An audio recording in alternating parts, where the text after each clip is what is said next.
Assalamualaikum warahmatullahi wabarakatuh. Waalaikumsalam warahmatullahi wabarakatuh. Bismillahirrahmanirrahim. Alhamdulillahi rabbil alamin. Wassalatu wassalamu ala ashrafil anbiya'i wal mursalin, Sayyidina wa maulana Muhammadin wa ala alihi wa sahbihi ajma'in, amma ba'du. Saudara-saudara kaum muslimin rahimakumullah, sebagai bangsa kita tengah menghadapi berbagai bencana, baik di bidang ekonomi maupun di bidang politik. Adalah potret kehidupan sehari-hari. Kita menyaksikan peristiwa-peristiwa yang memilukan dan memalukan. PHK terjadi di mana-mana. Pengangguran meningkat. Harga-harga membumbung tinggi. Daya beli rakyat semakin lemah. Sementara di bidang politik, kejadian-kejadian memberikan indikasi bahwa persatuan dan kesatuan kita sebagai bangsa dewasa ini tengah berada dalam ujian yang berat. Pada jumpa kita kali ini, tanpa bermaksud untuk mencari kambing hitam dari bencana yang kita hadapi, saya ingin menyampaikan sebuah hadis yang diriwayatkan oleh Imam At-Tabrani dari Ibnu Abbas, bahwa Rasulullah sallallahu alaihi wasallam bersabda, "Khamsun bi khamsin." Ada 5 perkara yang dapat menimbulkan 5 macam bencana. Mari kita renungi hadis ini satu demi satu sebagai bahan introspeksi buat kita semua dalam menghadapi bencana yang tengah berlaku sekarang ini. Yang pertama, ma naqasa qaumul ahda illa sullita alaihim aduwwuhum. Apabila suatu kaum sudah mengingkari janjinya, maka mereka pun akan dikuasai oleh musuh-musuh mereka. Sederhana saja nampak kalimat dalam hadis ini. Apabila orang sudah mengingkari janji, mereka akan dikuasai oleh musuh-musuh mereka sendiri. Dan musuh kita yang paling utama saat ini adalah kemiskinan dan kebodohan. Kenapa itu terjadi? Karena kita mengingkari janji kita sendiri. Di saat awal-awal berdirinya Orde Baru, kita pernah berjanji untuk melaksanakan Pancasila dan Undang-Undang Dasar 45 secara murni dan konsekuen. Kita berjanji bahwa kita akan menegakkan pemerintah yang bersih dan berwibawa. Itu semua pada permulaannya. Waktu demi waktu berjalan, kita lupa dengan janji yang kita ucapkan itu. Ketuhanan yang Maha Esa kita ucapkan, tapi kesetanan yang luar biasa yang kita lakukan. Kemanusiaan yang adil dan beradab yang kita dengungkan, tetapi kemanusiaan zalim dan biadab yang kita praktekkan. Sederhana saja, saudara. Hampir setiap pejabat pada posisi-posisi kunci, di awal-awal ia memangku jabatan itu, biasanya ia mengucapkan sumpah dengan lafaz demi Allah, bahwa dalam melaksanakan jabatan ini saya tidak akan menerima hadiah atau pemberian dalam bentuk apapun. Itu pada permulaannya. Lama-lama rupanya hadiah itu asik juga, mulai diterima. Lama-lama dirasa kurang, mulai menagih. Dan akhirnya terjadilah praktek yang disebut suap menyuap, semir menyemir, dan lain sebagainya. Kalau ini sudah menjadi kenyataan, bagaimana kita mau menegakkan pemerintah yang bersih dan berwibawa? Undang-Undang Dasar 45 menyatakan bahwa bumi, air, dan seluruh kekayaan negara dikelola oleh negara bagi sebesar-besar kemakmuran rakyat. Yang terjadi adalah bahwa kita merasa mewakili rakyat untuk menikmati harta dan kekayaan negara, sehingga rakyat banyak tidak bisa ikut menikmatinya. Menumpuklah harta itu sehingga terjadilah pepatah, gunung ditimbun, sumur digali. Yang kaya semakin kaya, yang miskin semakin terpuruk. Kita ingkar dengan janji yang kita ucapkan di awal-awal kita bergerak. Kita ingkar dengan janji pada saat kita mengatakannya dengan menyebut nama Allah, dengan mempertaruhkan nama Tuhan. Sehingga pada akhirnya jabatan pun mengalami tender. Sudah menjadi rahasia umum. Orang mau jadi lurah mesti mengeluarkan uang. Mau jadi camat mesti mengeluarkan uang. Mau jadi wali kota, bupati, bahkan gubernur itu ada pasarannya. Secara logika, kalau orang memperoleh satu jabatan karena banyak mengeluarkan uang, tentu pada saat ia mengeluarkan uang, ia sudah punya pemikiran, modal pasti pulang. Modal pasti kembali. Kalau orang memperoleh suatu jabatan karena banyak mengeluarkan uang, maka langkah pertama yang dia lakukan setelah memangku jabatan itu ialah bagaimana uang bisa kembali, bagaimana modal bisa pulang. Kalau modal sudah pulang, pikiran berikutnya bagaimana supaya dapat untung. Lalu kapan mau bekerja untuk kepentingan rakyat? Itu nomor 18. Kemudian kalau ada proyek-proyek besar, pertanyaannya ialah bukan apakah proyek ini bermanfaat bagi rakyat, apakah proyek ini layak untuk diteruskan, tetapi yang jadi pertanyaan paling utama ialah bagian saya berapa duit dari proyek ini. Kita bisa lihat proyek, mega proyek lahan 1 juta hektar di Kalimantan Tengah, triliunan rupiah, dan proyek itu gagal. SD Impres bulan ini diresmikan, bulan depan retak. Jembatan-jembatan bulan ini gunting pita, bulan depan runtuh. Kita ingkar dengan janji. Kita berkata kita bekerja untuk kepentingan rakyat, tapi kita tidak pernah mengenal rakyat itu.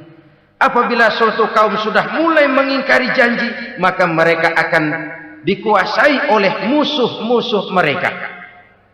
Akibatnya tersusunlah barisan-barisan sakit hati yang makin lama makin menjadi bola salju, menggelinding membesar, dan kemudian terjadilah hal-hal yang tidak kita inginkan lagi.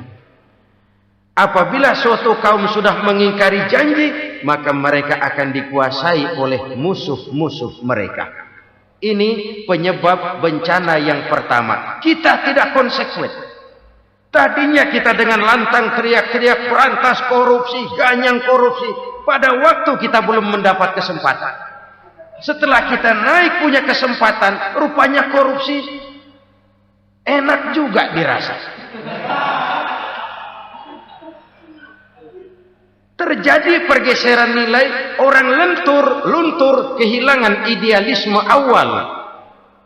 Lalu untuk menghibur-hibur diri, menutup-nutup kesalahan, kita gunakanlah pepatah bahwa tidak ada gading yang tak retak, bahwa kita harus mikul dur mendem jeruk. Itu semua cuma sebagai dalih agar kesalahan kita tidak dibicarakan orang lain. Padahal kita sendiri yang mengingkari janji. Kita yang keluar dari komitmen awal kita. Kita berjanji melaksanakan Pancasila dan Undang-Undang Dasar 45 dengan murni dan konsekuen. Kita berjanji untuk menegakkan pemerintah yang bersih dan berwibawa. Namun dalam kenyataannya, itu tidak kita laksanakan dengan sebagaimana mestinya. Kita bergeser, kita mengalami proses degradasi, peluncuran nilai, dan akhirnya terbentuklah barisan-barisan sakit hati yang semakin lama semakin membesar itu. Kita harus introspeksi. Memang kalau zaman sedang susah, biasanya kambing hitam laris, tukang kompor gentayangan. Itu dari dulu selalu mencari kambing hitam. Karena itu kita tidak bicara orang, kita tidak bicara siapa yang salah. Kita bicara sistem, dan sistem itu bisa mengena siapa saja. Kalau orang sudah mulai mengingkari janji, bergeser dari komitmen awal, itu sudah mulai mengalami proses peluncuran, proses degradasi. Ini penyebab yang pertama. Kita tidak lagi konsekuen. Bahwa bumi, air, sumber daya alam adalah milik negara, dikuasai oleh negara, digunakan bagi sebesar-besar kemakmuran rakyat. Ternyata rakyat yang makmur itu tidak merupakan gambaran yang menyeluruh dari rakyat kita. Undang-undang dasar kita menganut ekonomi kekeluargaan, tapi yang kita praktekkan adalah ekonomi keluarga. Kalau bukan keluarga nggak dapat proyek. Kalau bukan keluarga nggak dapat macam-macam. Kekeluargaan kita rubah menjadi keluarga. Timbullah penyakit nepotisme. Kita bergeser, kita ingkari janji. Dan kita anggap kita atasnamakan rakyat. Rakyat cuma sekedar jadi address, rakyat cuma sekedar jadi alamat, tetapi kehidupan mereka tidak banyak berubah dan tidak banyak terangkat. Kaum muslimin rahimakumullah. Ini penyakit yang pertama. Penyebab bencana yang pertama. Yang kedua kata Nabi, "Wa ma hakamu bighairi ma anzalallah." Apabila hukum yang diterapkan sudah tidak lagi bersumber dari hukum Allah, illa fasha fihimul faqr, maka akan bertebaranlah kemiskinan di mana-mana. Ini artinya apa? Apabila hukum tinggal sebuah stempel, apabila hukum sudah diatur menurut kepentingan, apabila hukum sudah tidak lagi ditegakkan secara adil, maka kemiskinan merambah di mana-mana. Hukum diatur menurut selera orang yang sedang berkuasa, maka yang benar bisa jadi salah, yang salah bisa jadi benar. Hukum dalam kenyataan hidup berlaku seperti pisau. Pisau itu kan saudara lihat, yang namanya pisau dimanapun itu tajamnya ke bawah, ke atas tumpul. Kalau hukum itu, kalau untuk rakyat, hukum itu tajam bukan main, cepat sekali dilaksanakan. Tapi giliran menengah ke atas, yang gedean dikit berbuat salah, hukum tumpul. Hukum pura-pura tidak dengar. Akibatnya terluka rasa keadilan rakyat. Satu kasus rakyat diam, dua kasus rakyat diam, tiga kasus rakyat diam. Kasus terakumulasi di hati rakyat. Luka rasa keadilan, dan itu menjadi sumber bencana. Penjarahan, kita tidak setuju itu. Tapi kita harus melihat kausalnya. Itu kan tidak berdiri sendiri. Itu kan karena terlukanya rasa keadilan rakyat. Melihat kesempatan ini tidak merata. Kalau rakyat ini yang ngajukan kredit ke bank, walaupun jumlahnya cuma jutaan, ratusan ribu, susahnya 17 setan. Tapi ada orang-orang tertentu yang agunannya palsu, jaminannya palsu. Bawa kata belece, bukan cuma miliaran, triliunan kredit bisa keluar. Terluka rasa keadilan. Hilangnya kesempatan. Rakyat cuma dapat kesempitan, jarang dapat kesempatan.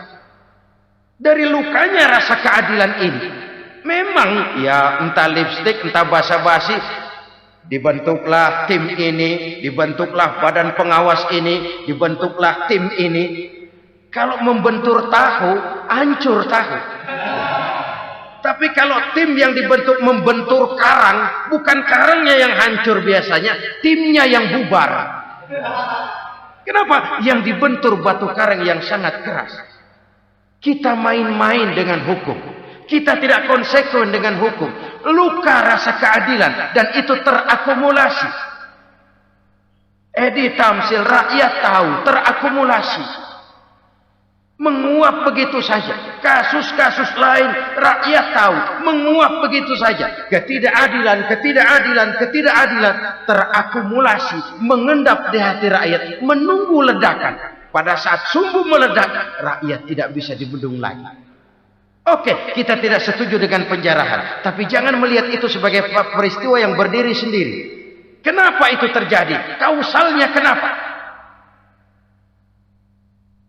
Oke, kita tidak setuju memang. Tapi yang dijarah oleh rakyat kan memang cuma untuk perut. Yang dijarahkan beras, yang dijarahkan televisi, yang dijarahkan kulkas yang masih bisa dihitung, yang memang real untuk kebutuhan rakyat. Penjara berdasi kepala botak yang menguras uang rakyat habis-habisan, enak saja melenggang dalam kehidupan ini. Makin terluka rasa keadilan rakyat. Apabila hukum yang diterapkan sudah menyimpang dari keadilan yang diajarkan Allah, fasyafihimul fakru, bertebaranlah kemiskinan. Aneh, memalukan, memilukan.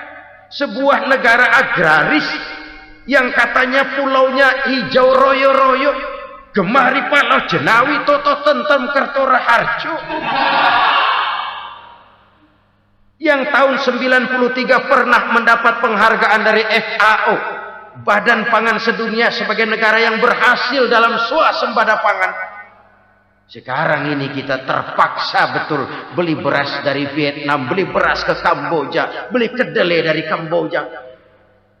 Kenapa? Lahan sawah kita habis ditanami pabrik. Teknologi kita, teknologi loncatan yang non-applied, tidak terpakai oleh kita.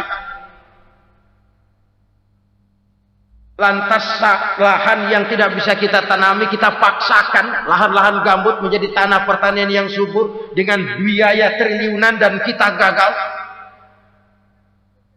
Kita cari jarum dan kapak hilang. Kita mau jadi negara industri dengan loncatan teknologi yang maju, kita lupakan pola pijak kita sebagai negara agraris, dan akhirnya kita kecolongan. Lihatlah dewasa ini. Rakyat kita antri sembako di mana-mana. Di sebuah negara agraris. Ketidakadilan melahirkan kemiskinan. Kemiskinan moral dan kemiskinan material. Kemiskinan moral, rakyat nggak percaya lagi sama pejabat. Rakyat mengalami krisis figur. Orang, alah lu ngomong dah sama ember.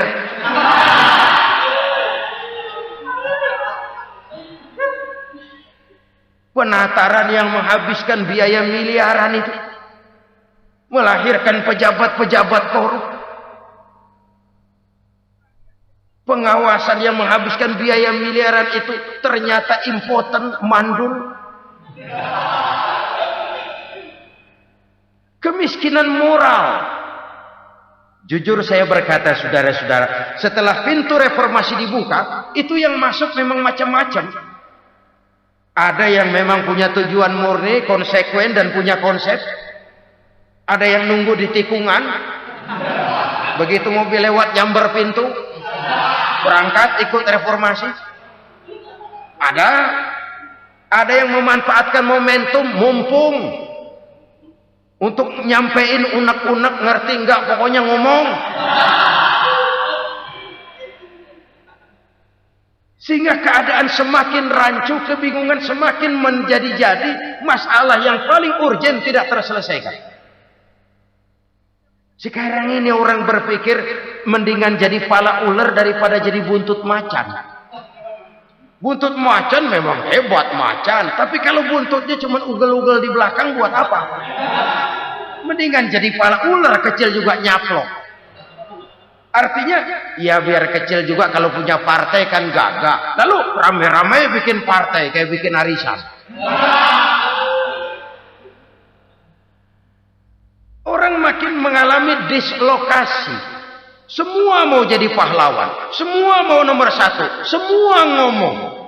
Iya kalau bidangnya, kalau bukan makin rancu. Marilah lewat kesempatan ini saya mengajak kita untuk tahu diri. Biarkan politisi ngomong politik, biarkan ekonom menata ekonomi, biarkan praktisi bicara soal hukum, biarkan rakyat munajat, istighfar, mohon pertolongan Allah. Tahu diri kita. Kalau memang ayam, kukuruyuk aja dah. Kalau memang kucing, ayo ngeong. Kalau kambing, silahkan ngembe. Udah tahu ayam, ngeong bunyinya. Suaranya palas, orang nggak ngerti, bingung, makin menjadi-jadi.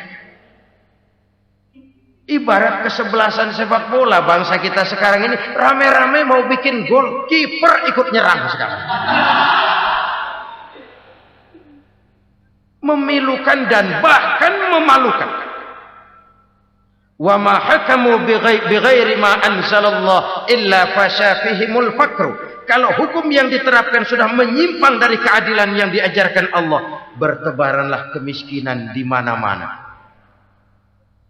Coba sekarang ini, yang punya duit bingung, apalagi yang kagak punya duit. Yang pengusaha gede ngeluh, apalagi yang pengusaha pas-pasan. Yang kagak punya beras, yang punya beras saja masih bingung, apalagi yang nggak punya beras. Ini sudah demikian merata.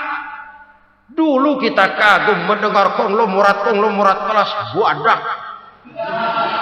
Kelas-kelas yang seakan-akan cuma ada dalam khayalan mereka. Punya kekayaan miliaran dolar, triliunan. Sudahlah, seolah-olah nggak terjangkau sama kita. Weh, ternyata yang gede-gede itu juga gede utangnya.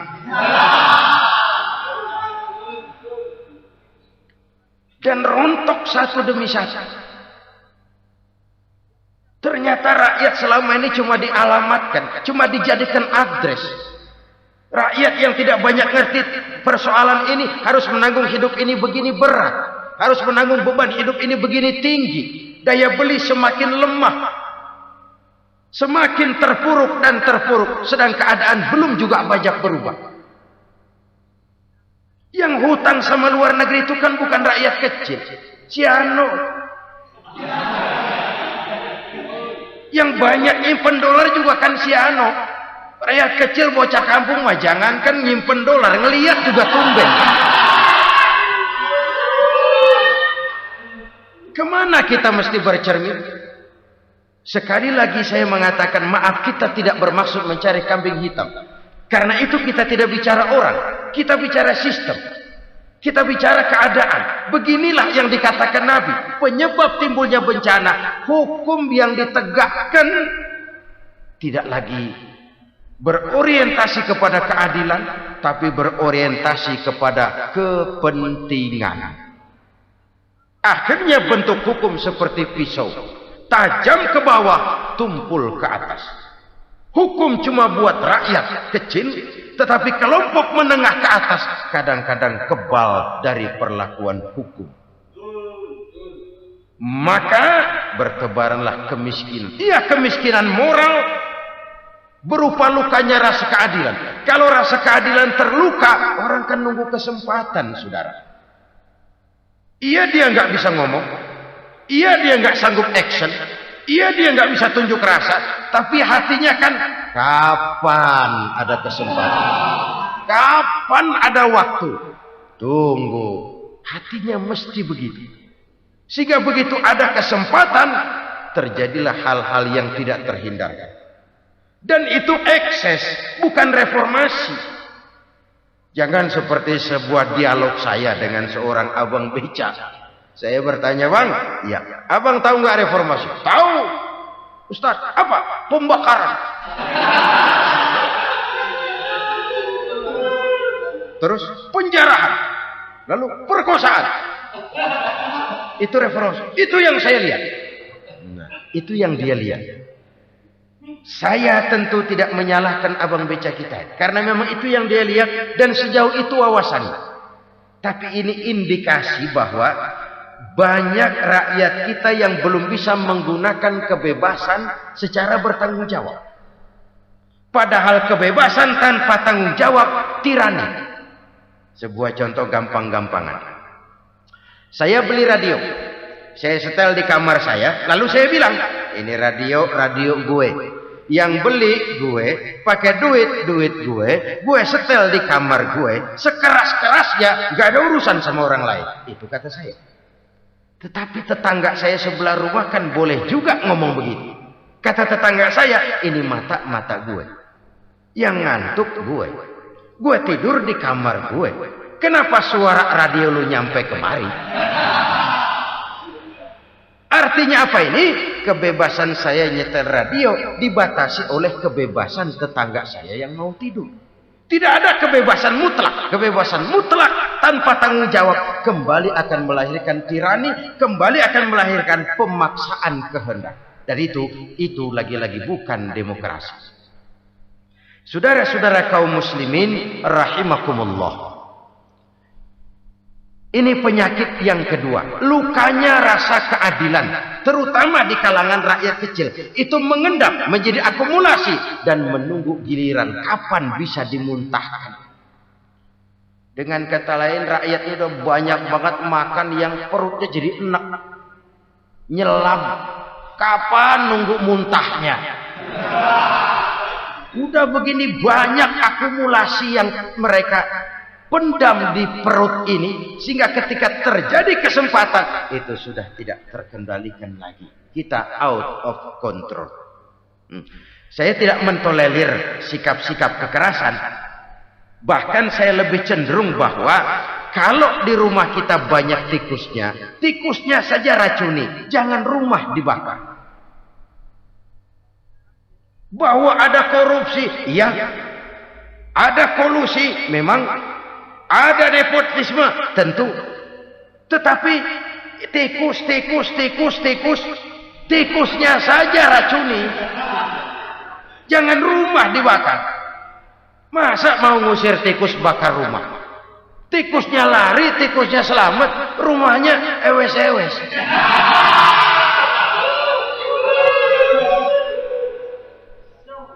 Tikus selamat, rumah nggak punya. Masalah nggak terselesaikan dengan sebagaimana yang kita harap. Kita sepakat ini negara hukum. Dan di hadapan hukum semua manusia itu sama. Itu prinsip yang diajarkan Allah. Al-musawat bainan nas fi takalifil ahkam. Semua manusia sama dalam berhadapan dengan hukum Allah Subhanahu wa taala. Kalau hukum sudah pandang bulu, itu jelas yang enak yang banyak bulunya. Siapa yang banyak bulunya? Monyet. Kalau hukum pandang bulu, monyet keenakan. Saudara-saudara kaum muslimin rahimakumullah, introspeksi. Mari kita bercermin bagaimana perjalanan hukum selama ini. Kalau introspeksi ini kita temukan, lalu ada upaya untuk memperbaiki diri. Jangan menggunakan tak ada gading yang tak retak, mikul duwur mendem jero untuk menutup-nutupi kesalahan orang. Padahal kesalahan itu sedemikian besar. Padahal rakyat kita tiap hari antri sembako. Ada yang sehari sekali makan. Ada yang makan sudah bercampur tiwul. Ada yang nasi sudah dicampur pisang, balik jadi orok lagi. Macam-macam upaya rakyat untuk menangsal perut ini. Lalu rakyat ditenang-tenangkan, lebih baik puasa Senin Kemis sambil menghadapi krisis ekonomi. Kenapa rakyat yang disuruh puasa? Kenapa bukan pejabatnya yang puasa lebih dulu untuk kemakmuran rakyat? Kalau rakyat yang memang perutnya udah gepeng disuruh puasa, makin krempeng perutnya.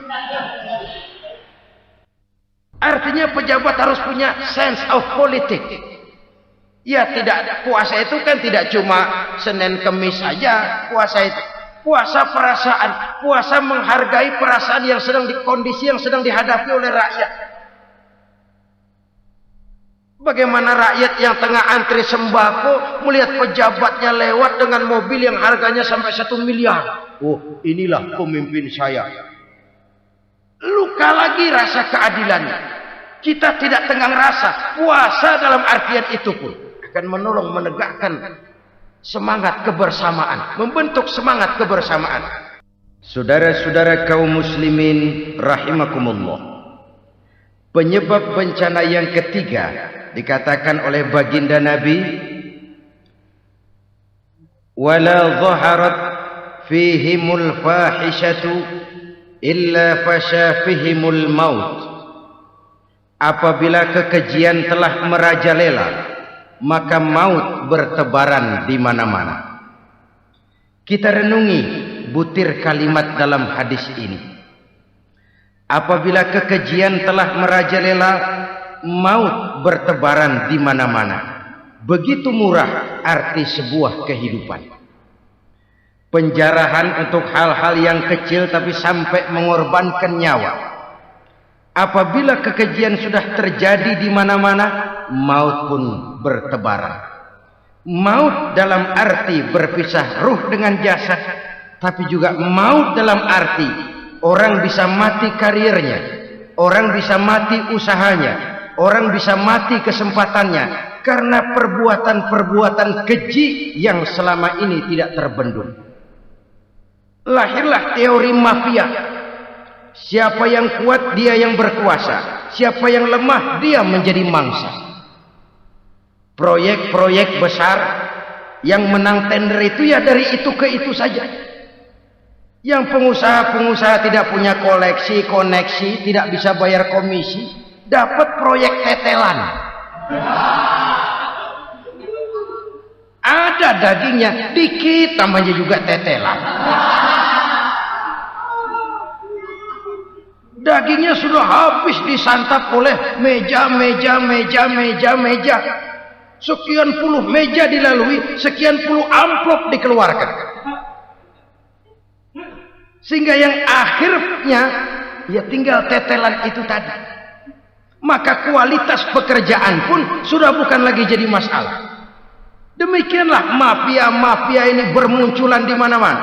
Di pengadilan terkenallah mafia pengadilan. Hukum bisa dibeli, hukum bisa dipesan menurut kebutuhan sponsor. Mafia peradilan, mafia politik, mafia ekonomi, bahkan mafia agama yang menggunakan agama sebagai kedok, menggunakan agama sebagai dalih, menggunakan agama sebagai topeng untuk melancarkan maksud-maksud politiknya pun tidak tertutup kemungkinan. Apabila kekejian telah merajalela, maut bertebaran di mana-mana. Korupsi, kolusi, nepotisme itu bagian dari kekejian. Kita selama ini kalau mendengar maksiat, itu yang terbayang cuma judi, mabuk, zina. Ya itu maksiat. Tapi korupsi, kolusi, nepotisme itu juga maksiat dalam bentuk lain. Kalau ini sudah bertebaran, maka maut terjadi di mana-mana. Jangan bayangkan cuma mati orangnya, itu sih kewajiban. Yang menyakitkan itu orangnya masih hidup tapi dibikin mati. Karirnya mati. Kenapa? Karena yang diperlukan bukan cuma orang pinter tapi orang taat. Biar pinter, kalau nggak taat minggir. Biar bodoh, kalau taat bisa nyenangin atasan, bisa nyemur. Kumaha juragan wae ayeuna mah. Itu yang kadang-kadang dapat penghargaan. Tidak ada prestasi kerja kecuali bikin senang orang di atas. Kita lihat di desa-desa jalan rusak. Kalau ada berita pejabat anak mau turun, jalan rata sekali. Sampai tanah dari mana aja dikeruk buat ngeratain tuh jalan. Pejabat pulang legok lagi jalanan. Katanya kita kerja buat rakyat, nyatanya kita cuma melayani atas. Kenapa? Terjadi lingkaran setan. Seperti kata lagu Dul Sumbang itu. Mahasiswa takut sama dosen, dosen takut sama dekan, dekan takut sama rektor, rektor takut sama menteri, menteri takut sama presiden, presiden takut sama mahasiswa. Lah muter balik lagi. Lingkaran setan. Lingkaran setan. Saudara-saudara kaum muslimin rahimakumullah. Kekejian yang merajalela, praktek-praktek mafia yang tertuang dalam kehidupan sehari-hari menyebabkan orang mati karirnya, jasad masih hidup, karir mati, itu menyakitkan. Mati bisnisnya. Rakyat kecil pernah senang ketika cengkeh booming, harganya bagus, rakyat banyak yang pergi haji. Lalu mau ditata, lahir tata niaga cengkeh, malah amburadul. Harga cengkeh jatuh, petani cengkeh kecil menjerit. Siapa yang untung? Segelintir orang. Masihkah kita pakai atas nama rakyat untuk kepentingan nasional, padahal yang nyanyi cuma segelintir orang? Masihkah kita mau bohongi rakyat ini dengan mobil nasional tapi bikinan Korea? Masihkah kita mau bermain verbalisme, bermain kata? Ini sebuah masa lalu yang tidak perlu terulang lagi untuk masa-masa yang akan datang. Kekejian merajalela, orang mati karier. Bisa mati usaha, mati bisnis. Usahanya maju, dirangkul, hancur. Usahanya maju, dipukul, hancur. Tenggelam. Bahkan yang memilukan dan memalukan badan-badan usaha milik negara itu dikebiri sedemikian rupa sehingga tidak menghasilkan hal-hal yang bermanfaat buat negara. Saudara-saudara kaum muslimin rahimakumullah, kalau nafsu yang sudah mengatur itu semua, maka kekejian pun merajalela.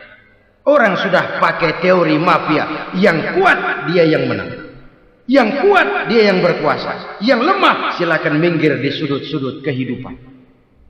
Kalau kekejian seperti ini merajalela, maut bertebaran di mana-mana. Banyak orang mati kariernya, banyak orang mati usahanya, banyak orang mati imajinasinya. Sekarang ini dalam dunia seni yang banyak karyawan seni, bukan seniman. Seniman itu kan dilahirkan. Lain seniman, lain karyawan seni. Sekarang yang banyak karyawan seni, bukan seniman. Mati karier, mati imajinasi, mati improvisasi. Sehingga kehidupan persis sinetron. Sinetron itu yang kita lihat rumah mewah, yang kita lihat rumah bagus. Gak pernah kita lihat di sinetron kita ini rakyat antri sembako. Kita dijejali hal-hal yang indah, yang wah, yang membuat kita tenggelam dalam gaya hidup instan, tenggelam dalam gaya hidup wah. Kita lupa dengan realitas keseharian di tengah-tengah masyarakat kita. Lahirlah kelompok-kelompok selebritis, dibesarkan oleh berbagai media. Selebritis, pilek aja masuk koran, pilek.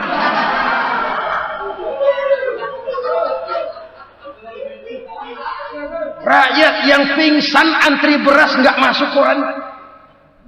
Rakyat yang semaput antri minyak nggak masuk koran. Selebritis panok masuk koran.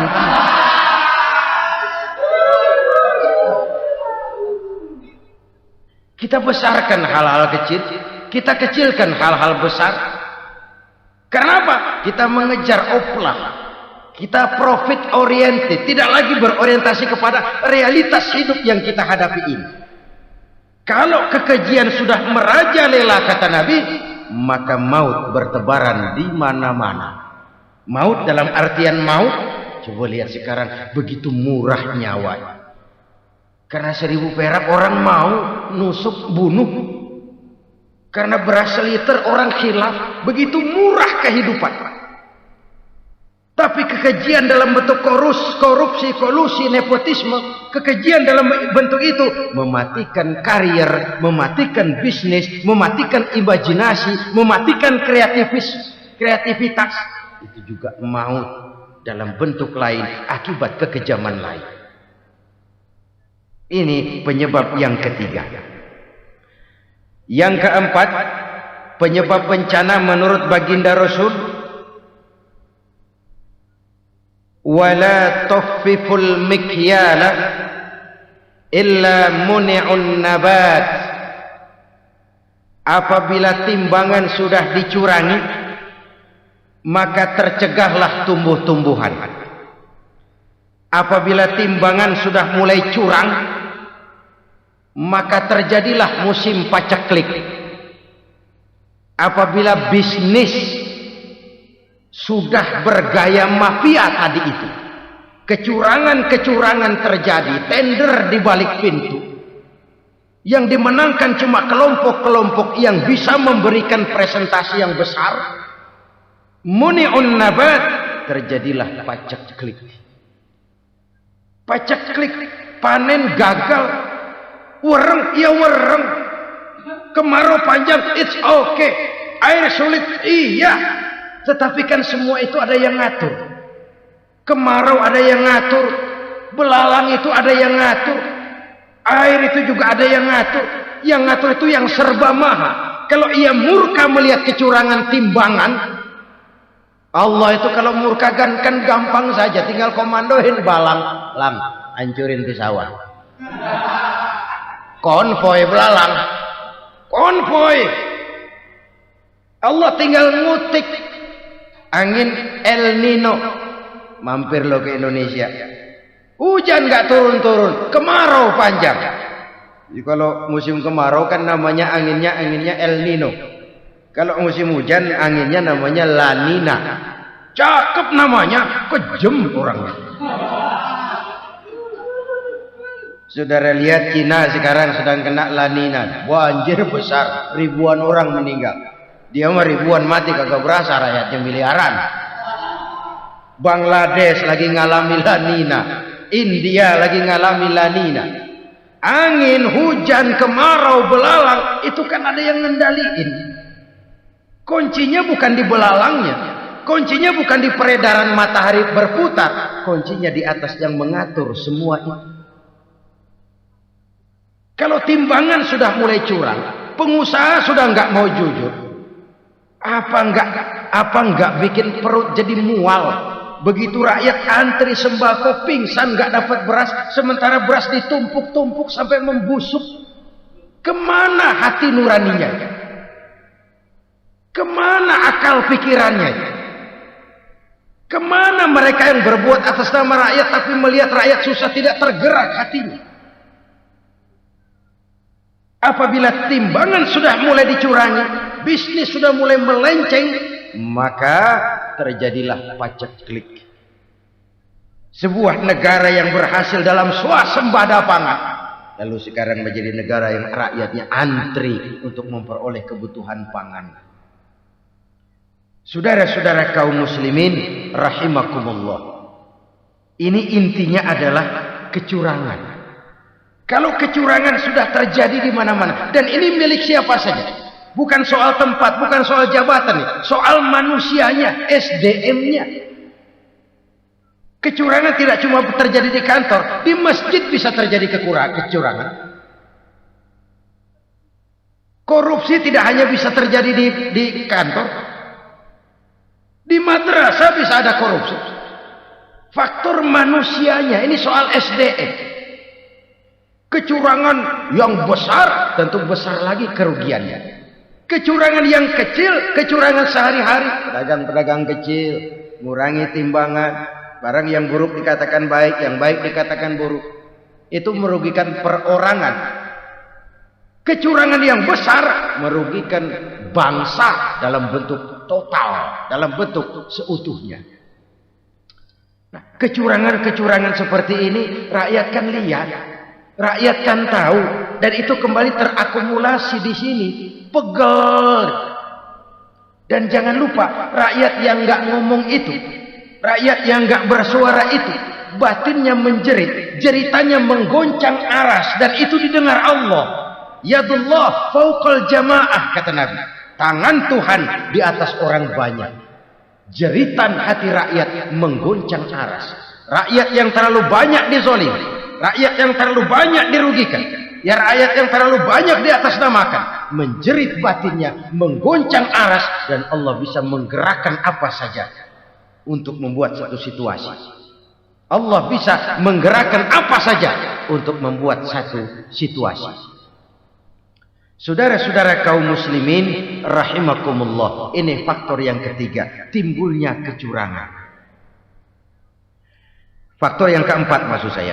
Yang kelima, penyebab timbulnya bencana menurut baginda Nabi, wala muni'uz zakat wala muni'uz zakat illa hubbisa anhumul qatru. apabila zakat enggan dibayar, maka tercegahlah qatrun. Qatrun ini kalau bahasa kita sembako. Maka tercegahlah kebutuhan-kebutuhan yang kita perlukan. Ini, kita tidak meragukan bahwa yang kita tuju adalah masyarakat yang adil dalam kemakmuran dan makmur dalam keadilan. Nah, antara kemakmuran dan keadilan ini memang sering tidak bisa berjalan seiring. Pada saat kemakmuran kita kejar, ekonomi kita pacu, ada nilai-nilai keadilan yang tertinggal. Pada saat nilai keadilan kita tegakkan benar-benar, ada unsur-unsur kemakmuran yang terabaikan. Oke, kita bisa mengatakan kasus. Oke, kita bisa mengatakan itu sebagian kecil. Tapi kalau sebagian kecil, lama-lama kan jadi sebagian besar. Oke, kita mengejar kemakmuran. Pertanyaannya, kemakmuran untuk siapa? Oke, kita berikan kelompok tertentu kue yang besar dengan harapan nanti dia bagiin kuenya kepada yang kecil-kecil. Tapi kenyataan mereka yang dapat kue besar akhirnya malah lupa diri dan lupa daratan. Mau makin besar, malah memeras yang kecil-kecil ini. Sekarang kan yang kecil modali yang besar. Ramai-ramai buka bank, ternyata kamuflase. Uang banknya untuk kredit perusahaannya sendiri. Nasabahnya rakyat kecil. Artinya apa? Rakyat kecil disuruh modalin orang yang udah gede. Ini kan sambar geledek urusan.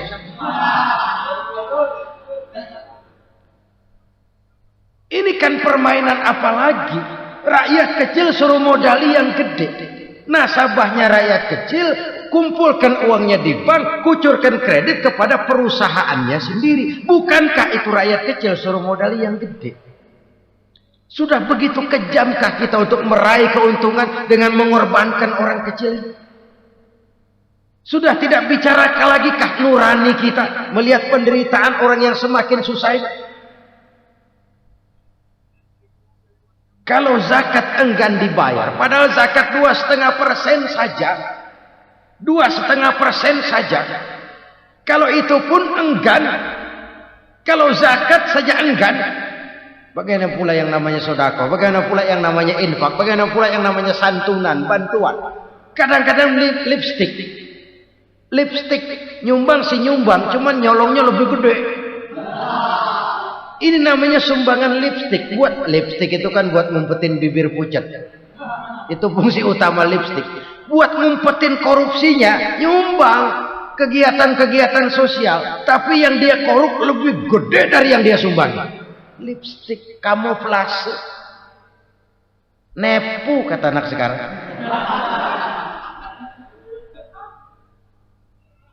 Saudara-saudara kaum muslimin rahimakumullah.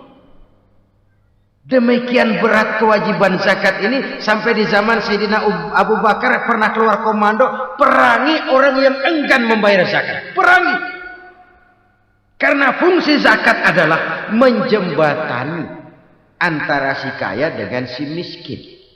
Bahwa ada kemiskinan itu Qur'ani. Allah menyatakan, aku melebihkan rezeki sebagian kamu dari yang lain. Ini kan kesenjangan. Allah melebihkan rezeki sebagian kamu dari yang lain. Ada itu. Tetapi itu berjalan secara nature. Nah, kalau direkayasa, yang kaya semakin kaya, yang miskin semakin terpuruk, yang sudah besar dapat proyek besar, yang kecil dapat tetelan. Ini kan rekayasa namanya. Kesenjangan yang direkayasa ini yang kita harus kikis. Nah, fungsi zakat menjembatani dari sisi sosial. Dari sisi pribadi, Nabi berpesan, zakku amwalakum biz zakat. Bersihkan hartamu dengan zakat. Sekarang ada istilah nyuci uang. Uang hasil korupsi itu bisa dicuci, dijadikan uang bersih. Bukan pakai rinso, bukan. paket politiknya koruptor, diolah sedemikian rupa sehingga jadi uang resmi. Sudah memutik, itu termasuk yang disebut kejahatan kerah putih, white collar crime, kejahatan kerah putih, kejahatan pakai dasi, kejahatan kelas kakap. Makanya orang mendingan goblok kagak bener daripada pinter kagak bener. Goblok kagak bener itu gampang ngurusinnya. Pinter kagak bener ini yang berabe bener ngurusinnya.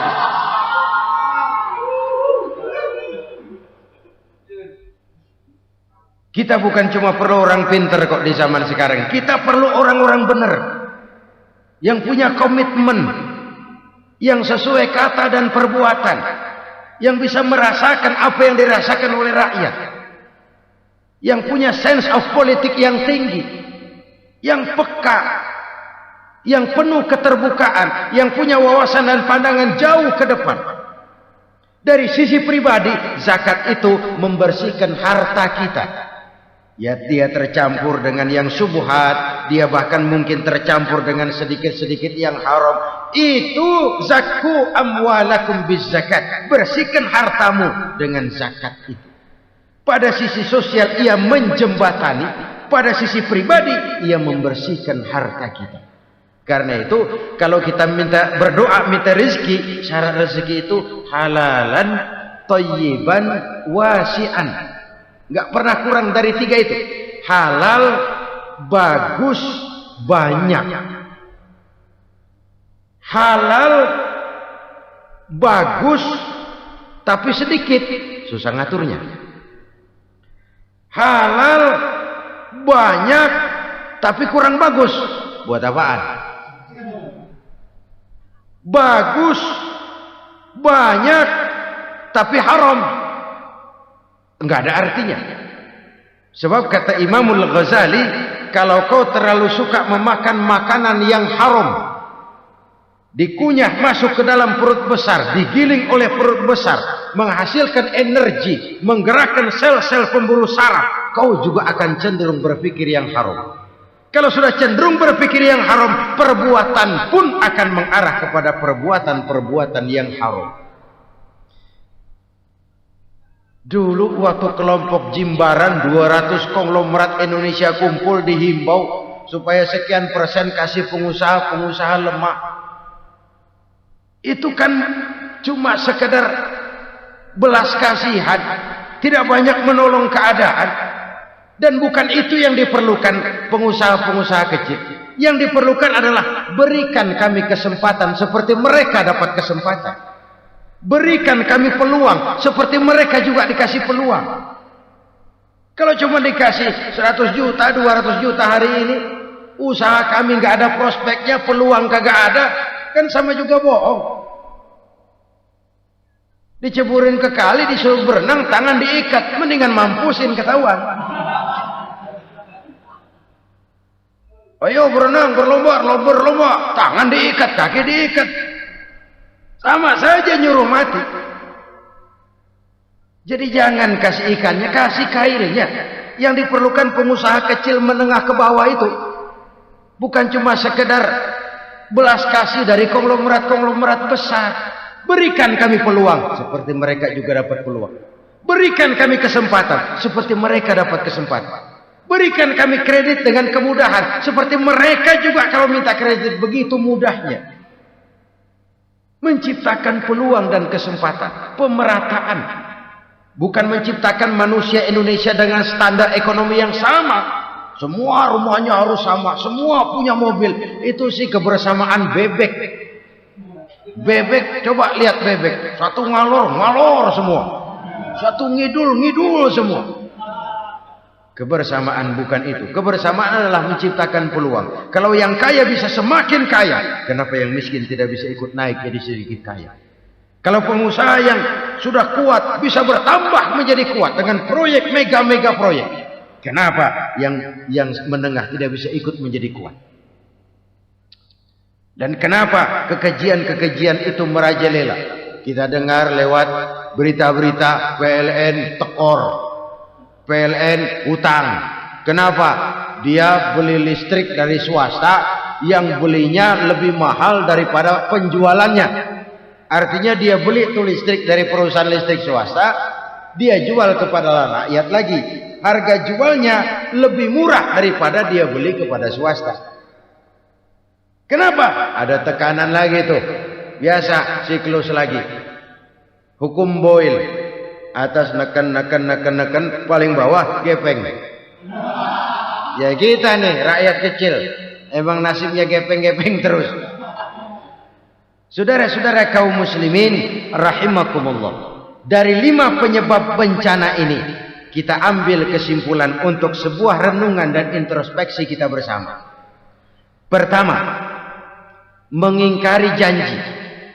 Padahal janji itu yang lebih tinggi nilainya adalah di hadapan Allah Subhanahu wa taala.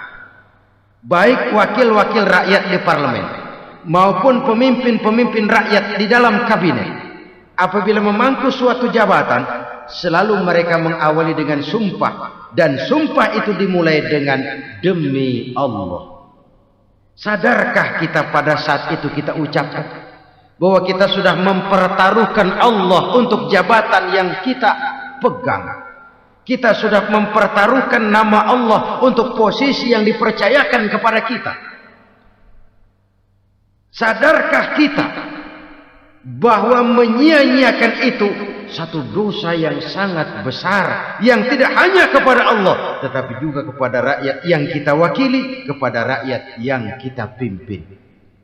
Cukuplah sudah rakyat dijadikan adres, umat dijadikan alamat sebagai numpang. Marilah kita kembali kepada komit awal dengan jujur kepada janji kita sendiri. Lalu yang kedua, kekejian, baik berupa korupsi, kolusi, nepotisme, dan perbuatan-perbuatan lain akan melahirkan kemiskinan. Kekurangan pangan bukan satu-satunya yang menyebabkan rakyat menderita. Lukanya rasa keadilan terakumulasi di hati rakyat, dan jeritan hati rakyat mengguncang aras. Kalau Allah murka, Allah bisa melakukan apa saja untuk menciptakan suatu kondisi. Faktor yang ketiga adalah praktek mafia menebarkan maut. Orang yang mati jasad dan rohaninya, maupun orang yang mati karirnya, mati kejujurannya, mati usahanya, mati imajinasinya. Hilang kreativitas kita sebagai bangsa.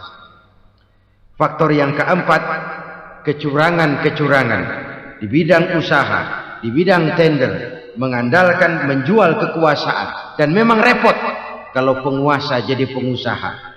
Mau atau tidak mau, kebijakan-kebijakan kekuasaannya akan memperkuat jaring-jaring usahanya.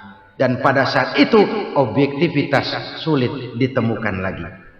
Lalu yang kelima, keengganan membayar zakat, menumpuknya kekayaan negara pada kelompok-kelompok tertentu. Ini akan melahirkan paceklik yang berkepanjangan. Menumpuknya kekayaan dan harta negara pada kelompok-kelompok tertentu akan melahirkan paceklik dan miskinan yang berkepanjangan. Marilah kita sadar, marilah kita merenung bahwa keengganan kita membayar zakat menciptakan pemerataan pada akhirnya akan menjadi musibah buat kita semua. Saudara-saudara kaum muslimin rahimakumullah, sekian dulu jumpa kita kali ini. Mudah-mudahan yang saya sampaikan dari hadis riwayat Imam Tabrani ini menjadi bahan introspeksi buat kita semua. Tidak akan seorang muslim jatuh 2 kali di tempat yang sama. Semua merupakan pelajaran untuk kita jadikan introspeksi guna menata hari esok yang lebih baik daripada hari ini.